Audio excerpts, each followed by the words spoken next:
Tiga sniper Jenderal Lekagak Telenggen kabur dari Lapas Nabire, Puncak Papua mencekam.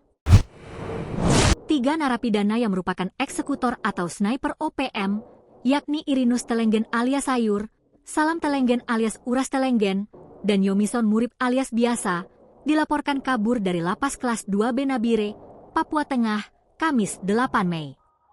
Irinus dan kawan-kawan melarikan diri sekitar pukul 00.42 WIB. Aksi mereka diketahui setelah seorang napi lain berinisial An melapor ke petugas. Mereka sempat terlihat oleh petugas jaga sedang memanjat pagar besi menggunakan tangga kayu, namun segera menghilang dan sempat dikejar hingga ke kawasan Kali Harapan. Diketahui, Irinus Telenggen merupakan anggota KKB Puncak Pimpinan Numbuk Telenggen.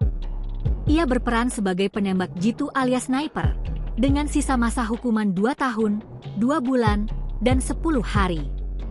Sementara itu, Salam Telenggen terlibat kasus kepemilikan senjata api dengan sisa hukuman 18 tahun, 9 bulan, dan 25 hari.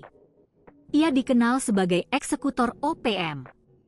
Adapun Yomison Murib, juga anggota KKB Puncak, terlibat dalam kasus pembunuhan dan masih harus menjalani hukuman selama 7 tahun, 7 bulan, dan 20 hari. Berdasarkan pemeriksaan sementara, ketiganya memanfaatkan titik buta yang tidak terjangkau CCTV. 2 dari 3 unit CCTV di area tersebut dilaporkan tidak berfungsi.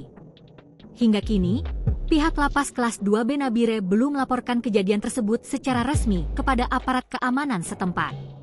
Kepala Lapas Nabire, Imade Supartana, menyatakan masih melakukan pencarian terhadap ketiga napi dalam jangka waktu 1-24 jam sebelum laporan resmi dilayangkan.